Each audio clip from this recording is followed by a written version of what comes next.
Welcome to the Football Guys Dynasty Show.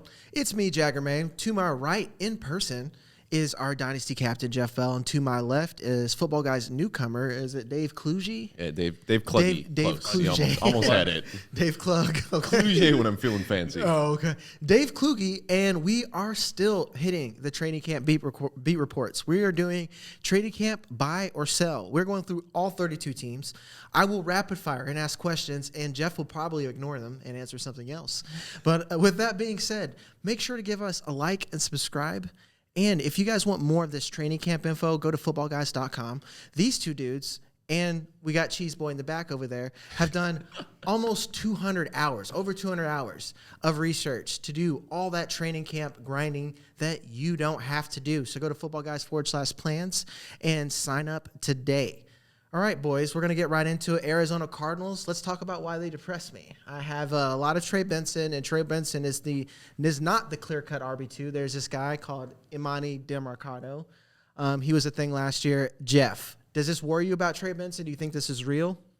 It doesn't worry me in so much as the Cardinals were pretty dedicated with their running back usage last year, having James Conner as an earlier down back and keeping Demercado for passing down work. You look at Benson being a younger player, I think he's still going to be the backup to James Conner. If Conner were to miss work, and he would be getting those early down carries, but they probably just don't trust him yet in the passing game to be able to have that passing role. So it's one of those that you hear about it, and it worries you because he's running back 3 maybe, but that's just really nominally. And he was not really going to have value unless Conner was out of the lineup anyways. And now we've just kind of solidified and know that. Yeah, I'm taking off my redraft hat and putting on my Dynasty cap here because we're on a new show. And I think it's just important to know got to exercise patience with some of these players. I mean, like last year, you look at just what they did as rookies. Like people would have said Kyron Williams and Ty Chandler and Zamir White and all of these guys were just dead in the water. And Trey Benson, like if he doesn't have a great rookie season, we got to remember he's playing behind a very productive veteran who has been a leader on this team for years. So Trey Benson, you're looking at this running back specifically as kind of a year 2 type play. That's what we were expecting when James Conner is out of the picture. So I'm not getting too concerned about these reports right now. I think that Trey Benson, if you're moving him based off of reports that we're getting week 2 in the preseason, you're just overreacting.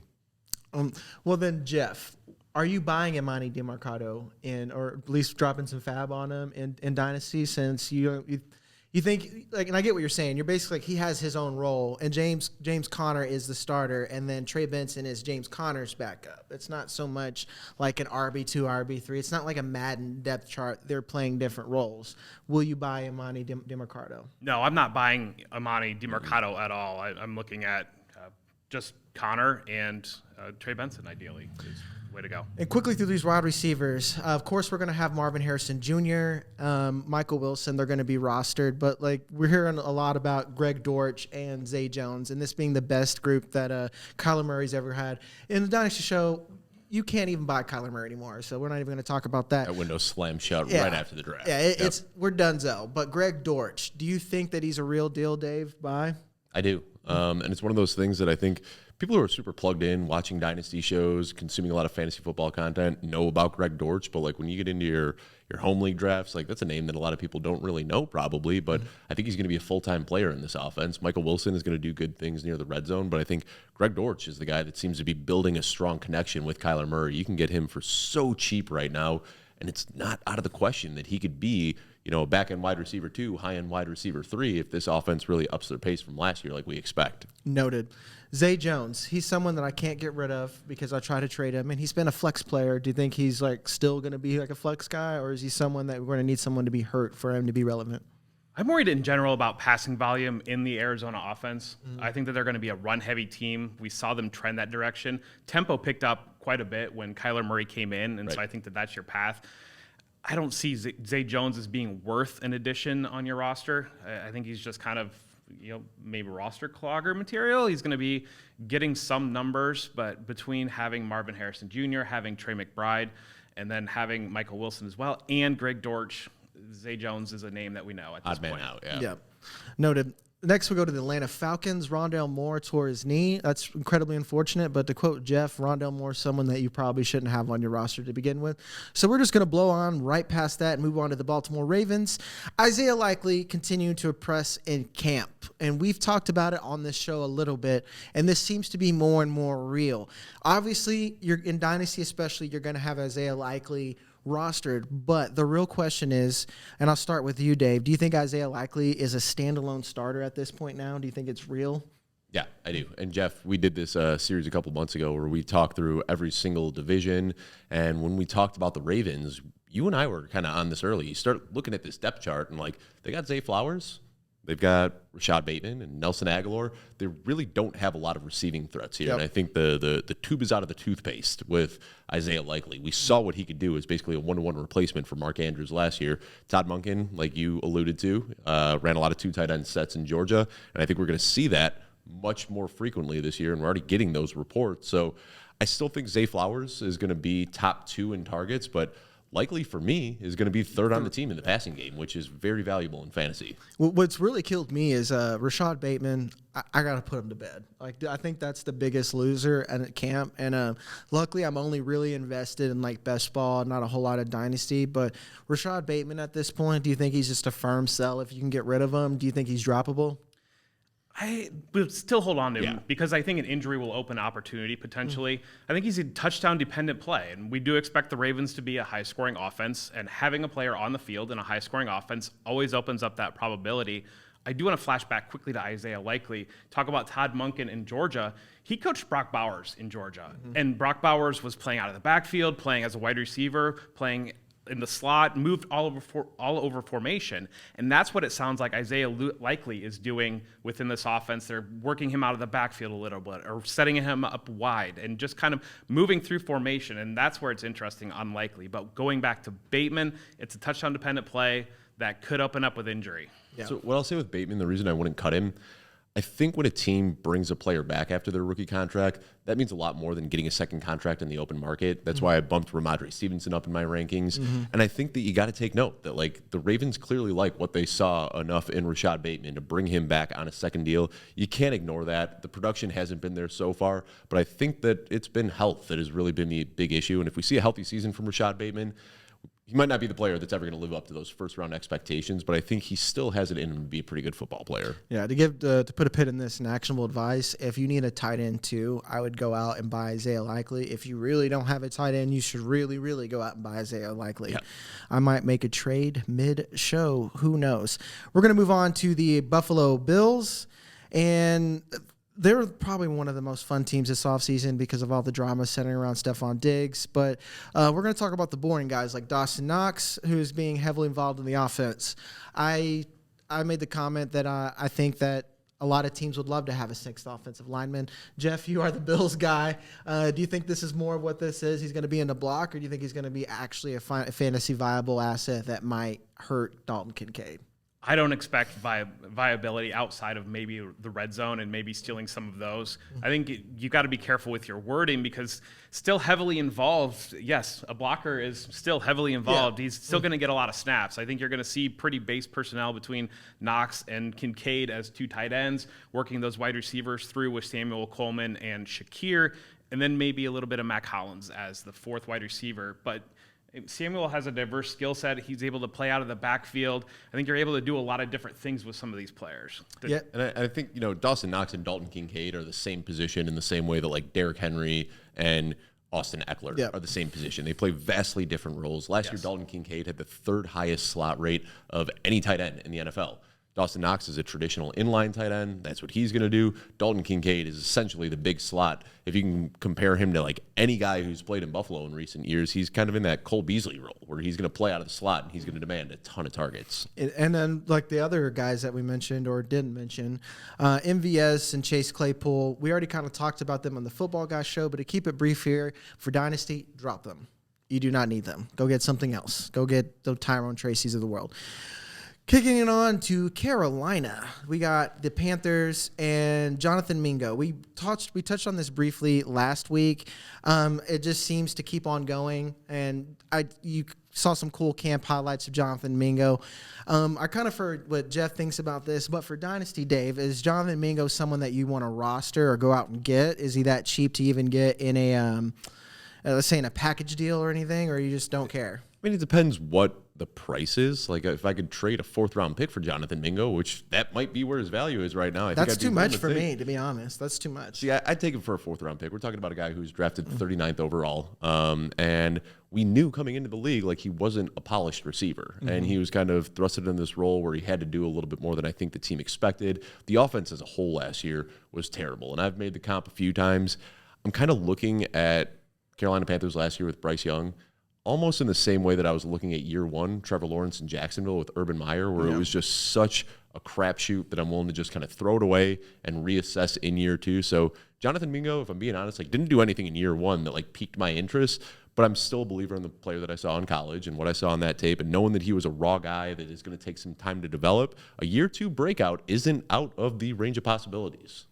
Jeff, do you agree with any of that, or do you think he's crazy? Toss out yet last year with the Panthers completely. I just don't think there's much relevance to be taken out of there. And we're even hearing like a guy like Miles Sanders is having a better camp. So that's where Mingo is coming in with much better coaching, a better offense, offensive scheme, and putting himself in position to succeed. And yeah, we've heard nothing but positive about him. And Mingo's probably suited as a guy if he can play behind Deontay Johnson, play behind Xavier Legette.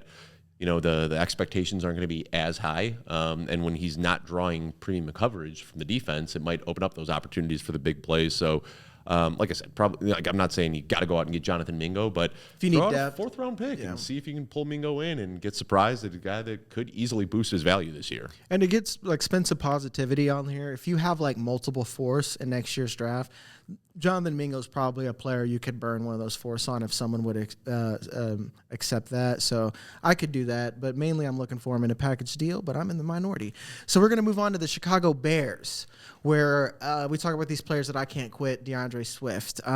We got more camp highlights. By more, I mean we got 1 extra. We have 2, and that's all the confirmation bias that I need. So to give, I guess, we've talked enough about him as a player.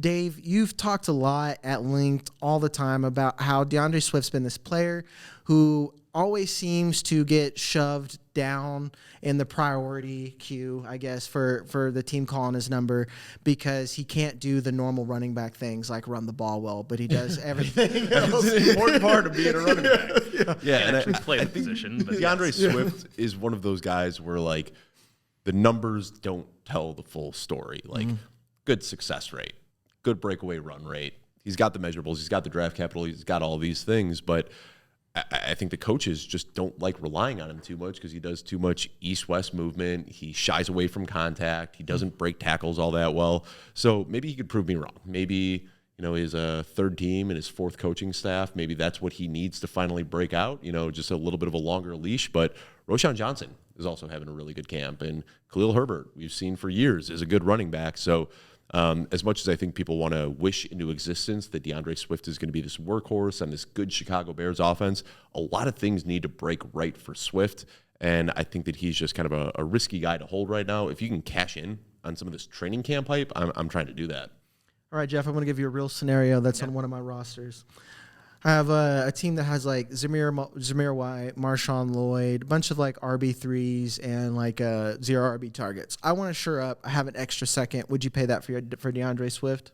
Are you going to win this league? Or are you looking at the? I'm looking to win. Like yes, I would give a late second for DeAndre Swift. Yeah, would you do a late second for DeAndre? A late second's fair, yeah, but I think that his value is probably going to be a little bit higher than that, especially now with the excitement around Chicago. I mean, but that's perceived value. That's what I'm like. Like you probably in your sharp leagues, you'll probably get it for a second. In your not so sharp leagues, you're probably paying for a first. And I wouldn't do that. No. I wouldn't do that at all. But if you could get him for a second or in a package deal, and especially like Jeff said, he's in his 2nd contract now. You don't want to spend that much on him. But if you're giving up a late second, I would. Yeah. So we'll kick it down the road to Cincinnati. We're staying in the Midwest. Andrei Iosivas. This is someone I know this is a Dynasty show, so I actually get excited to talk about him. He's someone I stashed all last season because I thought that he looked like the T. Higgins guy. He's the same model of player. These big body guys, big red zone targets. They may not be high volume, but they at least are going to have a lot of those big plays. It could be like those very, very poor man's DK Metcalf. I think it's real, Jeff. Do you think this is someone that you should go out and acquire, or do you think he's kind of like these wide receiver handcuffs? Like if you have a Bengal, go out and get Iosivas because he's like Tyler Boyd in that sense. He's definitely worth rostering. As opposed to putting him in the lineup, you're going to have to see some significant production out of that wide receiver 3 role that we never even saw with Tyler Boyd to go with Andrei Iosivas in that spot. But if one of the wide receivers is out, he is, I think, the top guy to be able to step in there and have production on that. So you're going to know when to put him into your lineup. So I like that out of a deeper wide receiver like this. I do think you're going to get some diverse personnel with the Bengals, with Iosivas, with Mike Gesicki working in there. Eric All's getting a little bit of a drumbeat. I think Trey Burton is going Trey Irwin is going to play a little bit, and Jermaine Burton as well. So, I think with Iosivas, I mean, a 6th-round rookie not doing a lot in his, or a 6th-round pick not doing a lot his rookie season, breaking out in year 2. At the end of the day, those odds are so slim. And I realize the opportunity is there now, and it could happen. But I think if you've got Iosivas on your roster, best case scenario is that like one of the first few weeks in the season, he has a big boom game, rips off one of those 80-yard touchdowns that he's known for, and then you can flip him for a third. I don't know if he's a player long-term that's going to hold a lot of value, but he could definitely have some splash weeks. I like that. that. I was going to say, there's some color on that 6th-round pick because he was at Princeton. He was at a very small school, and he's a size speed freak. If he would have been at an SEC school, I mean, that's a day 2 prospect, I think, all Good day. point. So that's kind of, you got to look at it that way. Now, the one guy that I kind of been trying to force organically in a conversation, Jermaine Burton. Do you think at this point he's a sell? Because, like, you know, people still like him as a prospect, and they still what if, you know, and he's someone you were getting in the 3rd and 4th round of rookie drafts.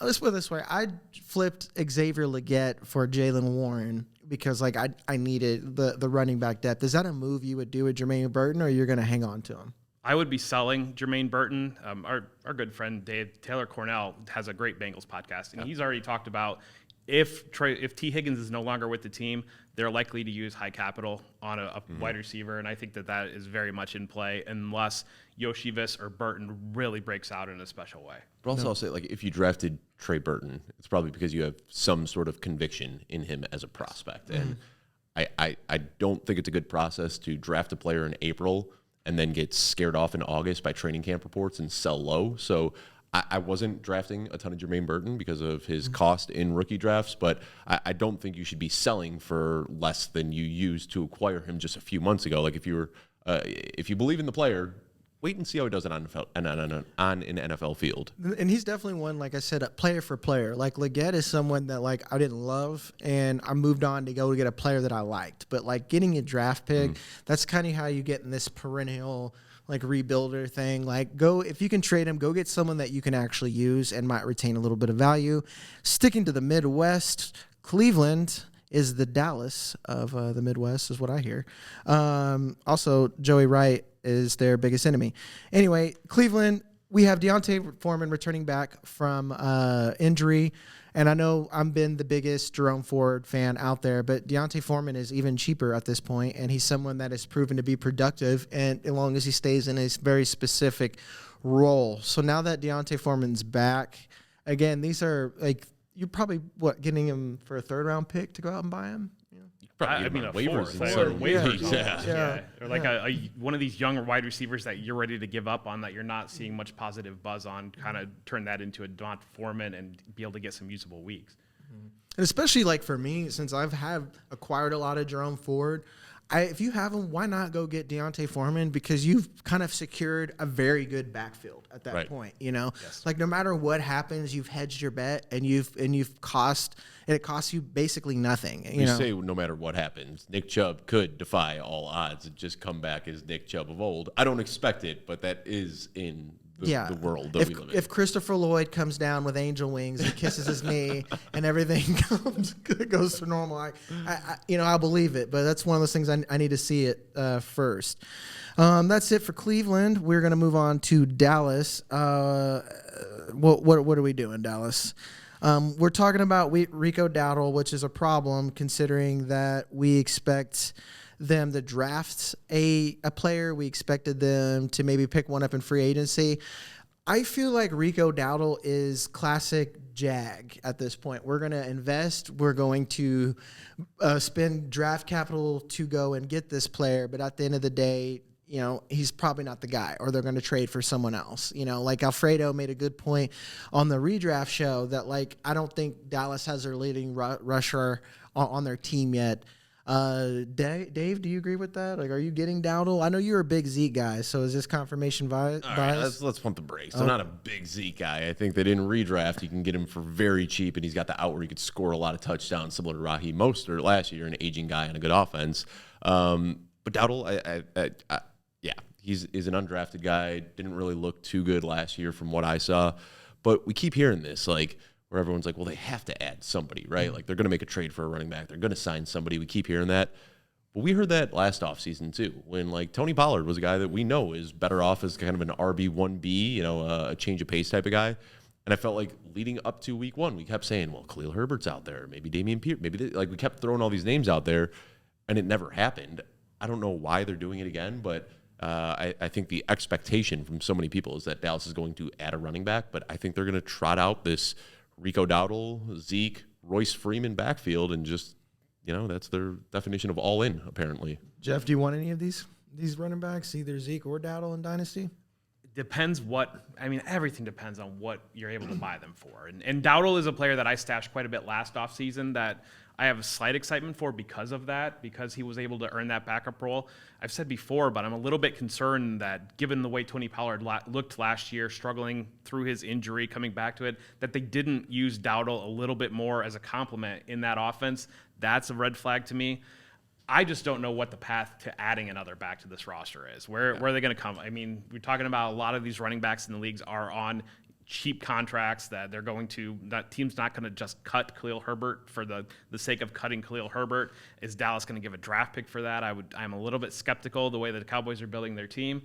I just don't know that they value the position, and they're going to wait and see what they get. So in that regard, holding one of these pieces, whether it be Dowdle, whether it be Elliott or Royce Freeman, that can be tremendous value if it works out that way. And so that's where. And to be honest, what I would do, like, I'm not going out, like Jeff said, everything's a price, but, like, I'm not going out and getting these pieces. If I have them, I'm waiting for that first TD game where people are like, well, he's a guy, and then I'm going to go trade him for another player. Like, most people aren't going to trade a draft pick unless they really don't care. If they give you a second, heck yeah, you should be, like, super excited about it. But go out and try to get you a player that will actually hold some value next year.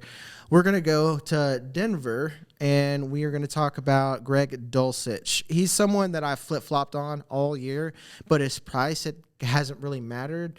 You know, like, I have a couple of shares, and I've kept him on my roster. I've moved, like, maybe one. No one was really buying. But he's so cheap, and we kind of talked about this on the redraft show, and it kind of goes here, where especially in these tight end premiums, you know, we get a little bit funkier in Dynasty. Sometimes you should do 2 tight end.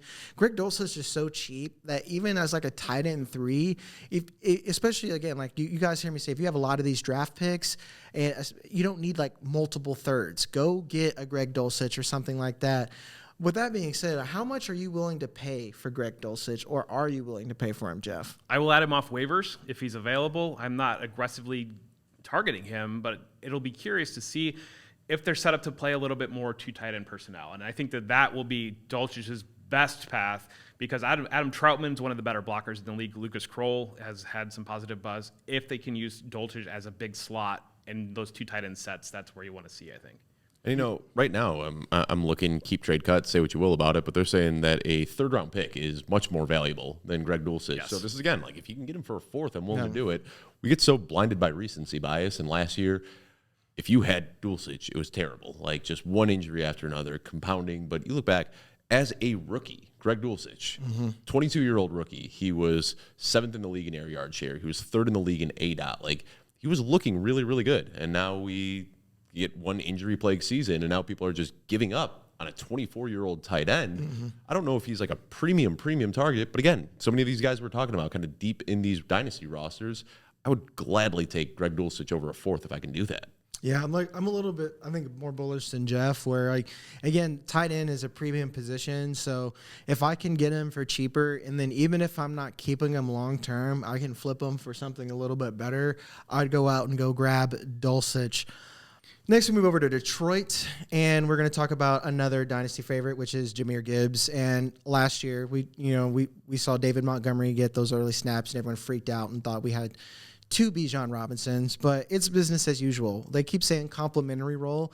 That's the NFL, folks. That's how it is. Like a team, ideally, they'll have an every down back like Bijan Robinson, but most of the time you got to build it in the aggregate. But Jahmyr Gibbs is a special player in his own right, and he's a receiving guy. David Montgomery's good. I think both of these players you want on your roster. It's business as usual. We're moving on to the Green Bay Packers. Now we got A.J. Dillon camp reports. I don't believe it at all. Dave, we'll move over to you. A.J. Dillon looks and trends as your RB2. There's no way you're buying him in Dynasty, are you? Sorry, I fell asleep while you were talking about A.J. Dillon. Yeah. I couldn't care less. No, I mean, this is a guy, the opportunity's been there so many times. Like, Aaron Jones has been so banged up for the last few years, and every time A.J. Dillon got his opportunity, we'd fire him in saying, this is it. Get the top 10 week from A.J. Dillon, and you'd get 6.7 PPR points. Like, the guy just doesn't have the upside. This is more of a knock on Marshawn Lloyd than anything else, and we've read those reports out of Green Bay that he's struggling to find his footing, and he hasn't looked great so far. So, again, if you had conviction to draft Marshawn Lloyd, don't read these camp reports and freak out and sell Marshawn Lloyd for cheap, but know that we might have to wait a while for him to kind of get up to NFL speed. Yeah, thank you for giving me that caveat, because that was going to be my question on Lloyd. Because, like, again, Jeff, we talked about this, where I have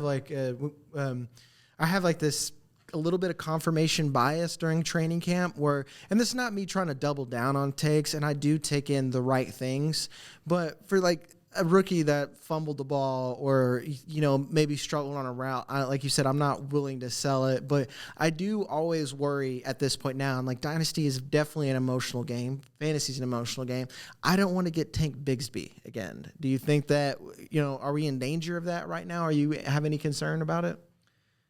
I think he's an explosive enough player that I'm not overly concerned long term. He definitely does have to clean those things up. I think value wise, yes. Short term, the way that Dynasty reacts, yes. I think that you could be in a position where he is not seeing the field, not getting touches, and people spiral. And that's what happened with Bigsby, who is having a good camp now. Really kind of what I take away from this is that they believe in Josh Jacobs. I think one of the biggest things is that story about how they wanted to pair Josh Jacobs and Aaron Jones goes back to a lot. To me, that says that they didn't want A.J. Dillon in that complementary role. And if he's still on the roster, he might be the number 2, but that might mean that Josh Jacobs is the clear number 1 that's going to have a major target share workload. I just want to say, you're saying like you don't want to get Tank Bigsby too early. We're not finished with the Tank Bigsby story. Yeah, that's actually year good. one. Yeah. And we see a lot of these guys that do nothing in year one come on really strong in year 2. So I often, a lot of these guys that struggled year 1, Tank Bigsby, Kendre Miller, I'm trying to buy those guys for cheap because sometimes it just takes guys 2 years to figure it out in the NFL. Kyron Williams. Yeah. Exactly. Yeah, Ty Chandler, Breece Hall. Like we can keep. Yeah. I'm still drafting Tank Bigsby like in a startup because again he his value fell so much that who else are you going to draft at that point? Right. So and he's an injury away from a big role on a good offense. Yeah. So we've spent half of the Green Bay Packers time talking about Tank Bigsby. This is what you get in the Dynasty show. Like you come for the knowledge and then you stay for the irrelevant tangents. We'll move to the Texans. I was just going to talk about Gerard Jordan, but I want to stop our audience from overreacting to camp news, and I don't want you to mass sell Tank Dell. We're talking about a different Tank this time. Like we're hearing that Stephon Diggs is working, in 2 wide receiver sets. I don't care. Dave, do you care? No. Tank Dell is a very good player, and he's under contract for at least 3 more years.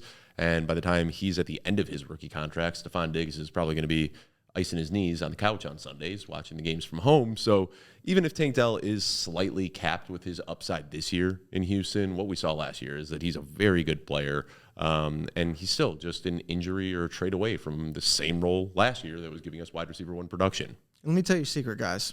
Stephon Diggs is old.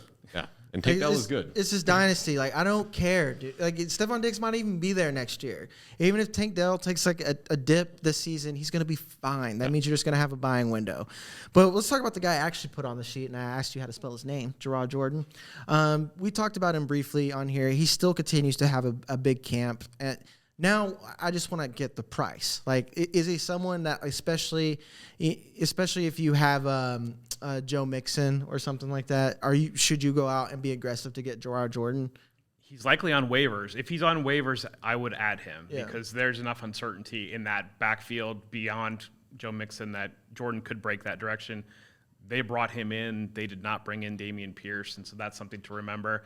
I'm not giving anything for Jordan because I do see him on waivers. But, yes, you want to clear out those waivers to make sure you can add him. Yeah. Not in my leagues, Jeff. No, I'm kidding. That's it for the Texans. We'll talk about the Colts. And this is a biggie. Josh Downs suffered a high ankle sprain and is likely to miss 4 to 6 weeks. We recently had Adam Hutchinson on, and we talked about how he could be missing time. And missing time, especially when you're, in a young player's career, and then you have a young QB, you're missing those reps. And Dave, you said this on the redraft show, you're missing those reps to build rapport with a QB who needs reps and needs to build rapport. And then you got another young stud like A.D. Mitchell that's going to come in. Again, this is Dynasty, so I'm not freaking out too much, but I do worry if we talk about Rashad Bateman. I worry if he's like a poor man's Rashad Bateman. Do you think that we're kind of in danger with that at this point? Or are you going to go out and buy him because like his value's dipped? I'll buy Downs. Yeah, I'm definitely still interested in investing in Downs. I think this offense does a good job at targeting their main players, and Downs was one of those players during the preseason. We heard it over and over again. Yeah. Dave, what about you? Like you're like been pounding the drum on Downs, and again, like redrafts one thing. Now it's Dynasty. Do you think it's just buy down season? Absolutely, yeah. I think he's really good. I mean, the reports we got just before the injury were that like there was no question that he was the wide receiver too, and he was pulling just as many targets in practice as Michael Pittman was. And this is a guy that I haven't been able to wrap my mind around it. And Jeff, maybe you can shine some light on this. You're really good at understanding like society and why people in mass act the way that they do. Josh Downs last year, you don't look at the touchdown column, he had an identical season to Jaden Reed. And we're talking about Jaden Reed, valued as a first-round pick right now. In redraft, he's getting drafted in the 4th round. And then Josh Downs, who pulled just as many targets, had just as many yards, just as many receptions. People are just looking at him as this kind of throw-in piece in package trades. I don't get it. Like, we should be looking at Josh Downs as a top 30 dynasty wide receiver based on what he did his rookie season. And you can buy him for a third, legitimately. Like, you can buy him for a 3rd round. Like again, this is one of those things that like I always say, like, all right, I'm gonna get off a pod, and then like my fiance is like, what are you gonna do? I was like, I'm gonna huddle in this corner and stare at my phone and send all the trades that I talked about on the show. It's like go get Josh Downs right now because he's a player that we were drafting pre-draft, if you're doing those pre-rookie drafts, 1st round. Then we were drafting him still into 1st round, 2nd round in rookie drafts, and he's attached to a very good offense. Like, to me, he fits into like the Devontae Smith role, that we saw with the Eagles. Shane Steichen's offense. Yeah, exactly. And Shane Steichen's offense, like, you want him. Even with A.D. Mitchell, again, here's another secret, guys. I've loved Michael Pittman. He's old. He's on a 2nd contract. Always kind of bet on these younger guys a little bit more. Jeff, we ready to move on to Jacksonville? Well, I do want to address Dave talking about Jaden Reed. Why do people do what they do? And with Jaden Reed, you see the uncertainty in Green Bay's locker room and their receiving core. You see the value of Jordan Love, whereas with Anthony Richardson, people are concerned about the passing game. They don't really see the clarity with Josh Downs, and they're not picking up. I think he's just way under the radar because of that, because environmental factors that don't turn out to be real and target those situations. And I think there's also, like, anytime I talk about Anthony Richardson, Josh Downs, anything surrounding the Colts, I don't know why people think Anthony Richardson can't throw. Like, they think that he's just a running back. All he does is run, man. But he doesn't. I know. He can't throw. He's very good. Yeah, he's going to be a competent passer. So, yeah, I mean, we spent a lot of time talking about this, but, like, Josh Downs, go out and get him in your dynasty rosters. And if there's any dip in value right now because of the worries about this injury and you can get him for cheaper, even better. Yep. Kansas City Chiefs. Fun fact, guys, they're good. But realistically, Hollywood Brown is I think his value has fallen everywhere. You guys talked about it on the redraft show, how cheap he is. I think in Dynasty, relatively, he's even cheaper right now. Like, Dave, you got keep trade cut? I'm going to stall while you look that up, and I'm going to go over to Jeff right here. Do you think that Hollywood Brown is a buy at this point, especially if you're winning now? Like everyone's super high on Xavier Worthy, and they're like, he's going to be Patrick Mahomes, like a number one. And I don't think that's locked in because there's still Rashee Rice. There's still Travis Kelce, but we know what Hollywood Brown is, and he's not just a deep threat. And we've seen him be productive with 2 quarterbacks. Yeah, my expectation would be Xavier Worthy is going to be eased in and be used to stretch the field vertically, and that's going to be your boom-bust guy, whereas Hollywood Brown can work throughout formation. They can get him the ball in the short passing game and allow him to create with the ball in his hands, and I expect that they're going to do that. They're going to be able to invert some things, running Hollywood Brown underneath of a Rashee Rice or underneath of a Travis Kelce, while also still having that vertical threat out of that. I think Hollywood Brown is the receiver that can do the most in that passing game, and especially being there with Patrick Mahomes, there's an obvious connection between the two of them. I would absolutely target Hollywood Brown. What's that price? Looking right now, this is hilarious. Hollywood Brown, the day before the draft, was the wide receiver 34, and his dip to wide receiver 49. Yep. What? Because of Xavier Worthy. Yep. Yeah, it's crazy to me. That's free real estate, baby. I wrote an article a while back about how I think that Marquise Brown is going to be able to unlock this Chiefs passing attack the same way that we saw them. Over the last 2 years, there's been a huge change where Patrick Mahomes is effectively, I mean, he's done it well. He's gone, they're still winning, but he's become kind of a dink and dunk quarterback where he's just taking what's given underneath to him. That's because they didn't have deep threats. They had Marquez Valdes-Scantling, and they had Justin Ross, and they had Justin Watson. So, yeah, exactly. And every single wide receiver on the Chiefs last year had either a target depth of below 10 yards or above 17 yards. Now you got a guy, Marquise Brown, who can do it all. He can get deep, short, middle, outside. So I think that he is going to move all over the formation. We're already seeing Xavier Worthy get knocked around in training camp like a pinball, like can't even stay on his feet when he's in press coverage. And we've seen Marquise Brown has done very well at beating press coverage. So I am very in on Marquise Brown.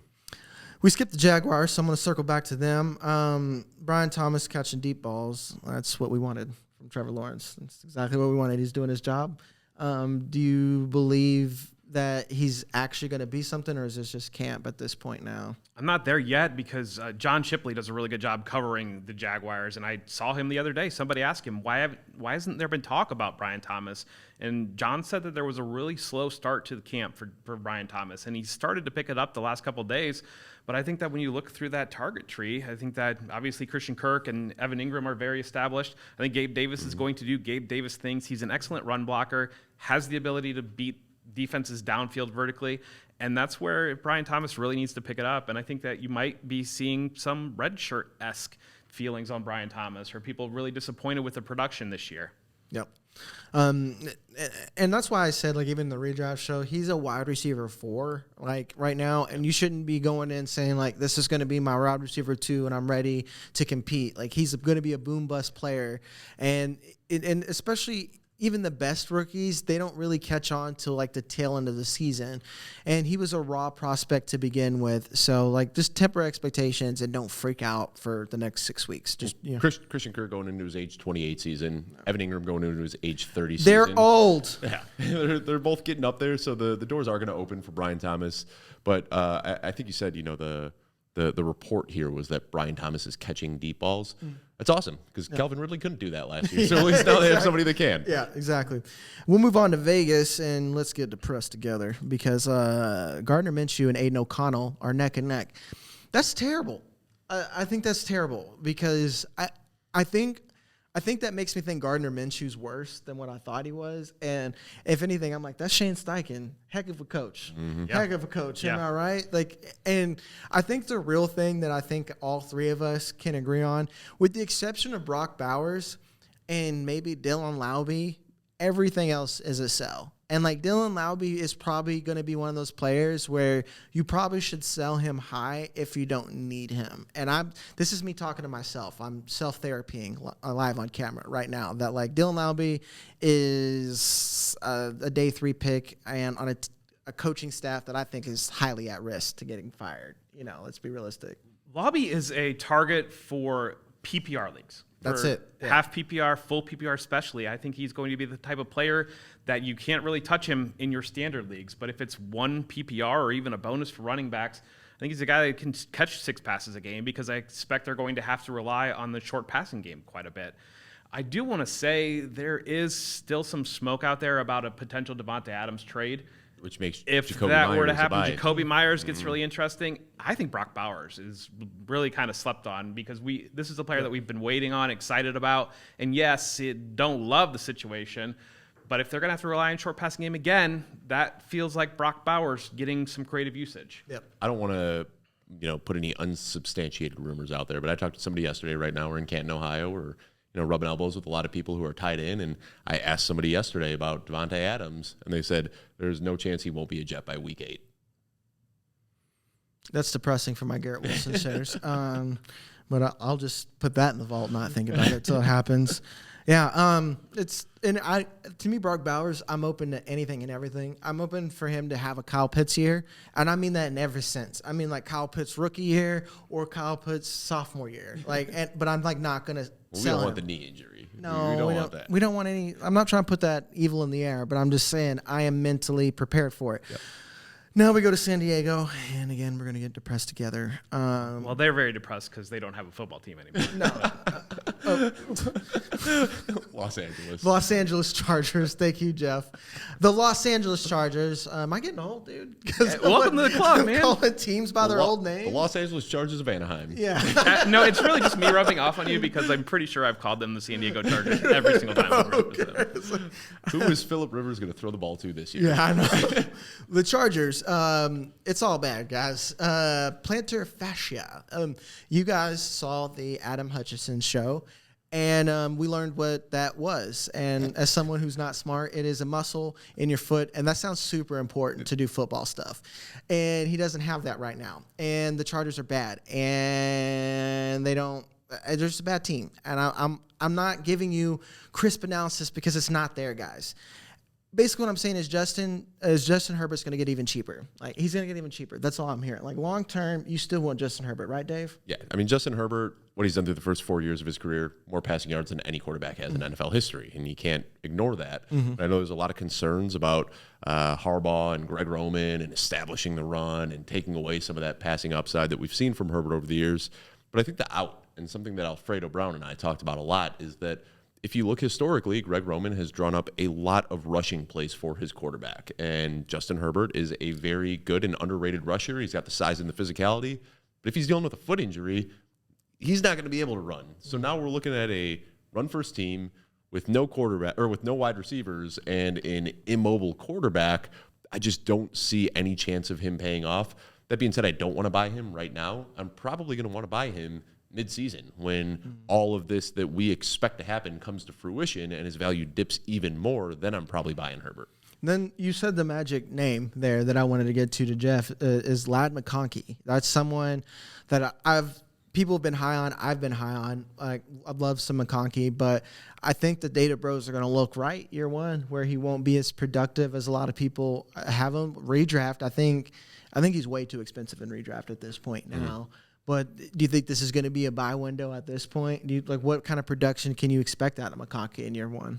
I like McConkey. I see it as, especially with Justin Herbert not able to run, not able to move around, I see some more schemed, quick passing game opportunity for McConkey to work out of there. I don't think they have any pass catching back of note, and so I think that McConkey can play in those types of roles, those types of scenarios.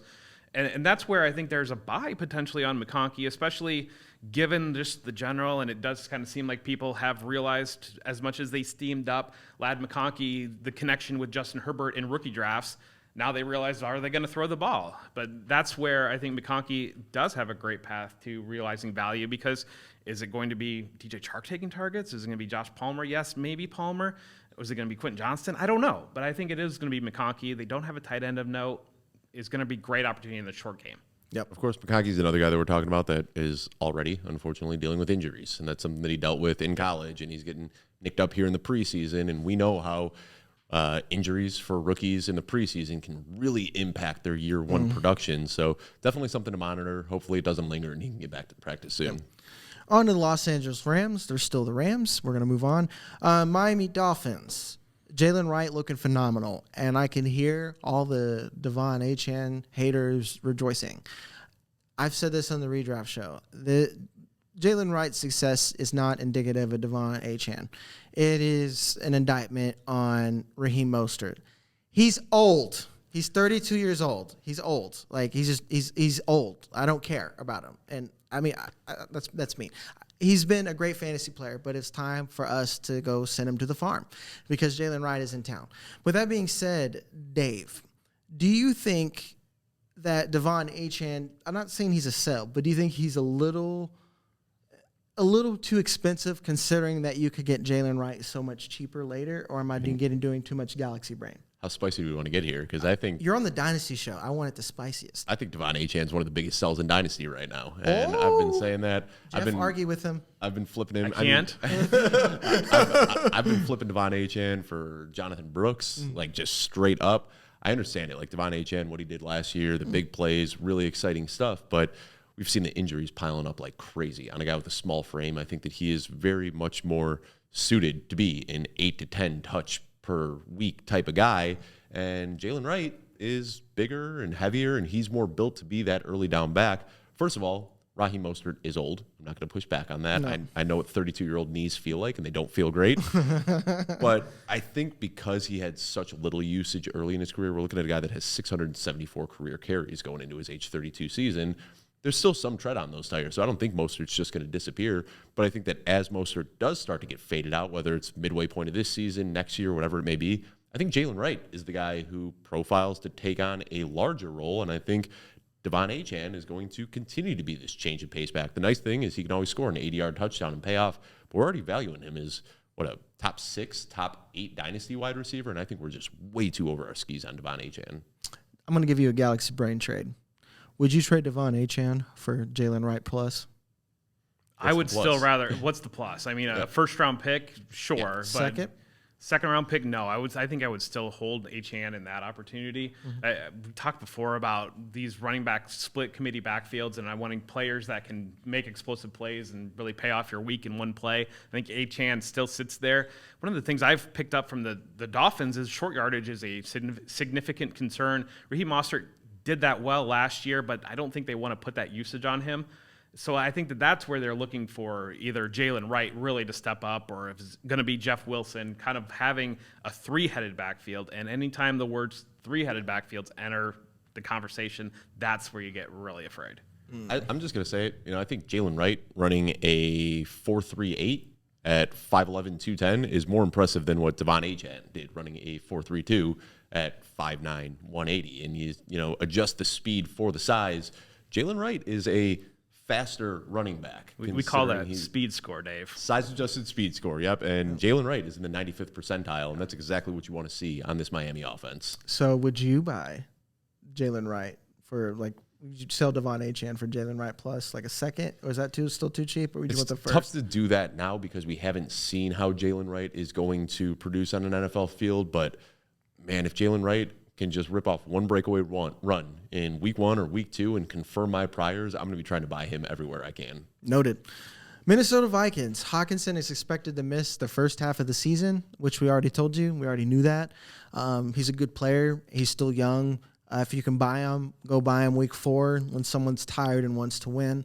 J.J. McCarthy, it's worse than what we said. Essentially, we talked to, we're not going to name names, but some Minnesota people who have been at camp, and there is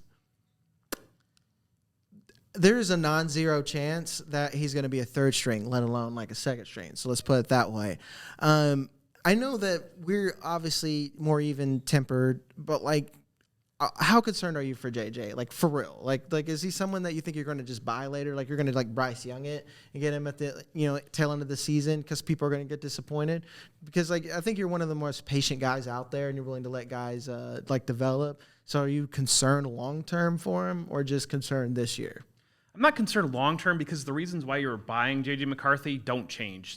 Having Justin Jefferson, having Jordan Addison, having T.J. Hockenson, having that athleticism, those reasons don't change. I do think that when you look at a J.J. McCarthy situation relative to the way that some people have been treating Michael Penix, Like, why are we not treating those situations a little bit more similarly? If you're going to put a massive discount on Michael Penix, then maybe you should on J.J. McCarthy as well. But my thought there is the problem with that is putting the massive discount on Michael Penix, not necessarily we should bump J.J. McCarthy down quite a bit. The J.J. McCarthy's team is because pre-draft, everyone was saying, oh, he might go 2, he might go 3, and then he didn't, but people still are holding on to what his pre-draft value was.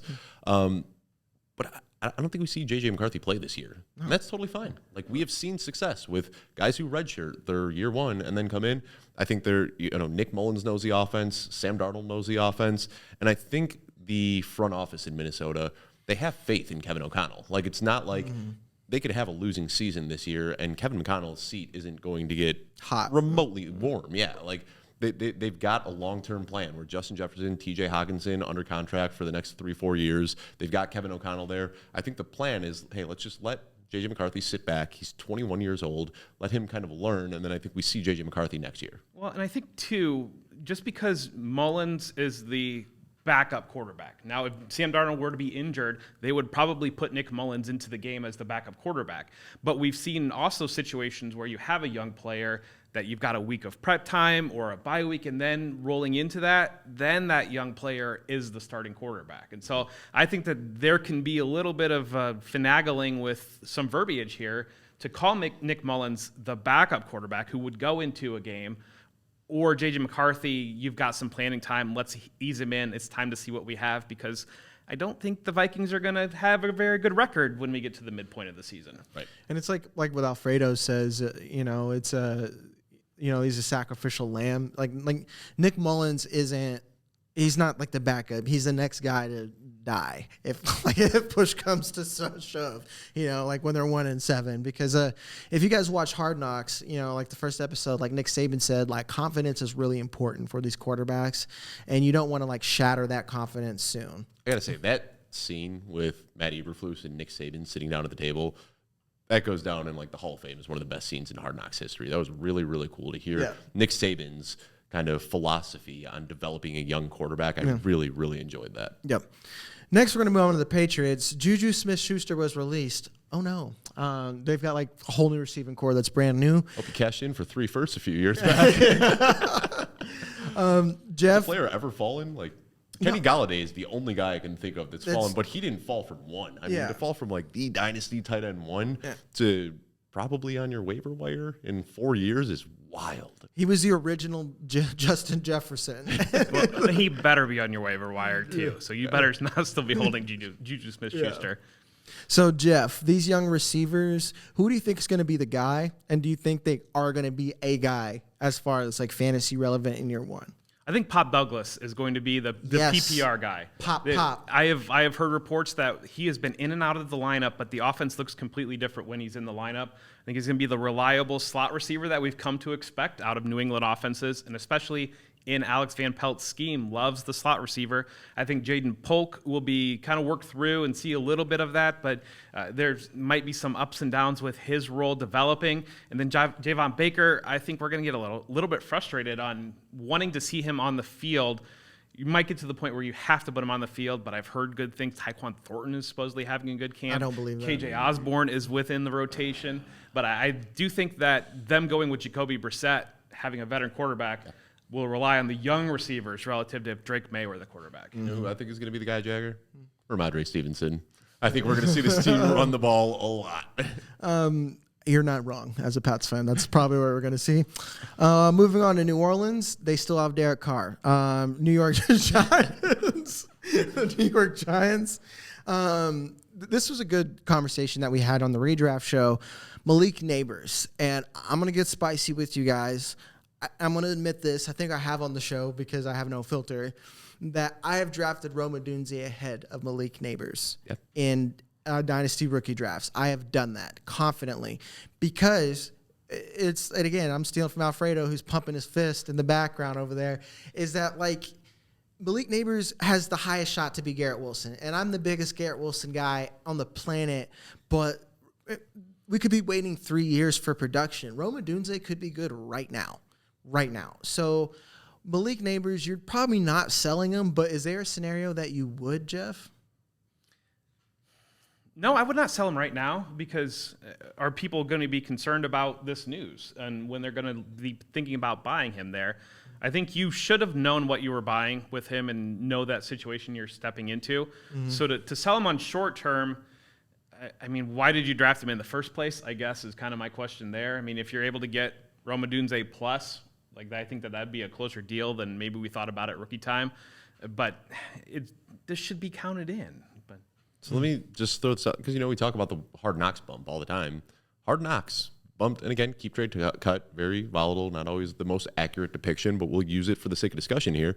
Hard Knocks bumped Malik Neighbors from the Dynasty wide receiver 9 to the Dynasty wide receiver 6. Yeah. So now we're looking at Neighbors ahead of Puka, ahead of Garrett Wilson, ahead of A.J. Brown. Are you there? But you can actually trade. If you can actually do that trade, sure. I don't believe you can actually do that trade. Yeah. Like if you can flip your Malik Neighbors for Garrett Wilson, pause this video, hop into your sleeper app, and send that trade out. But if we're afraid of Devontae Adams going to the Jets, I mean, fair. But that's that's a just a half year ban. Yeah. And I think they help each other to an extent. But I mean, Malik Neighbors is concerning. And like I said, like redraft, I've quit. Like I get the whole like volume is king thing, but like when that volume is doo doo, like there's one like volume is king for running backs because the quarterback is just here.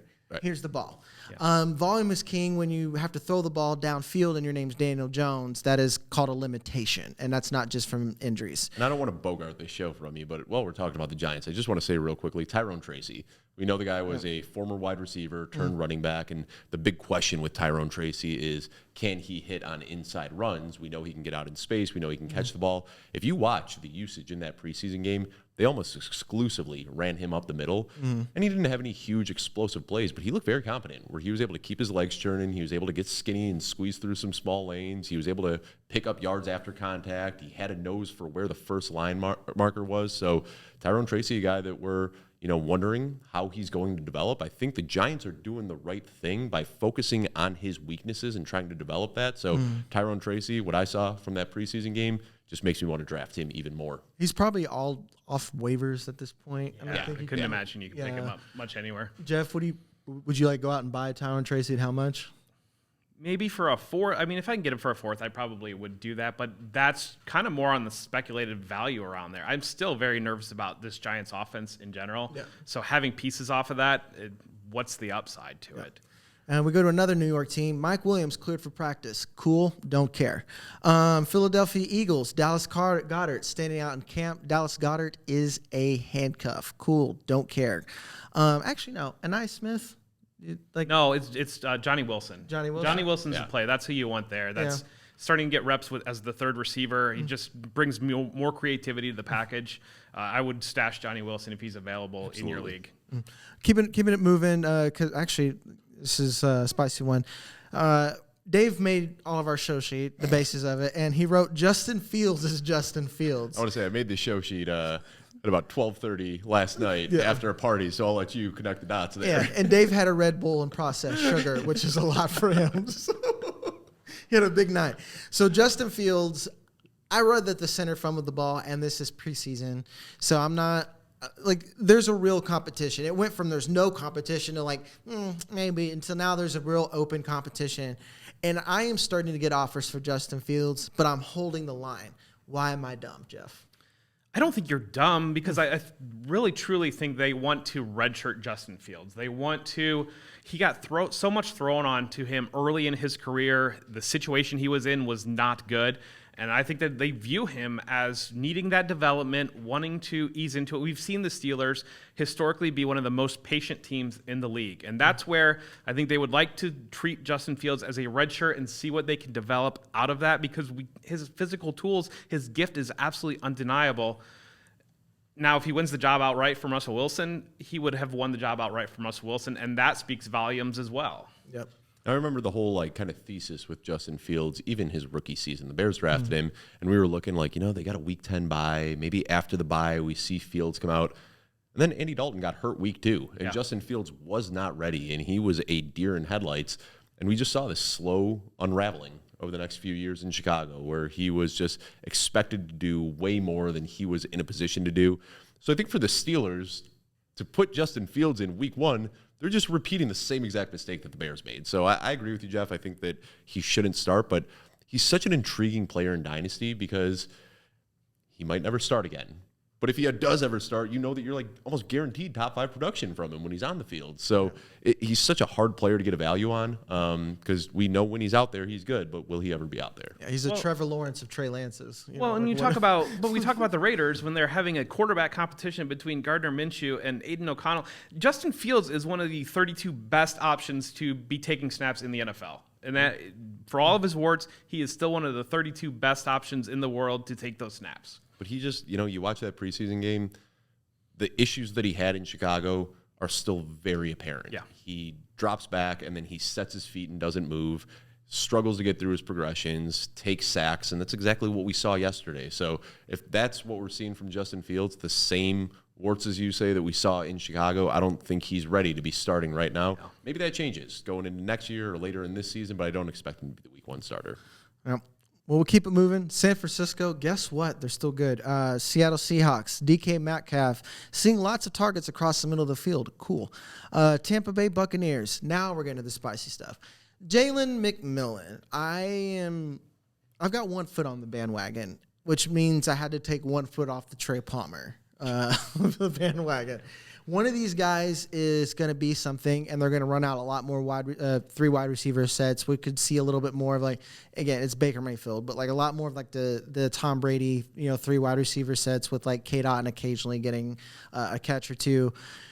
Jalen McMillan, do you think he's going to be the next heir apparent to Mike Evans in this offense? Because he doesn't have quite the draft capital, or is this someone that we're going to look to gain some value and then flip later down the road? I guess it's how real is he long term? How real is he long? It's certainly in play because he has a great game that he's able to create after the catch. And when you look at the rest of the receivers, Mike Evans is really kind of what Mike Evans does. He can stretch the field vertically. That's his primary role within this scheme. They're moving Chris Godwin back inside to the slot, which should help quite a bit. We know this offense, Liam Cohen, the offshoot of the Sean McVay offense, likes 3 wide receiver sets. And we see a guy like Robert Woods, think about that, where they were using him on jet sweeps or getting the ball in his hands.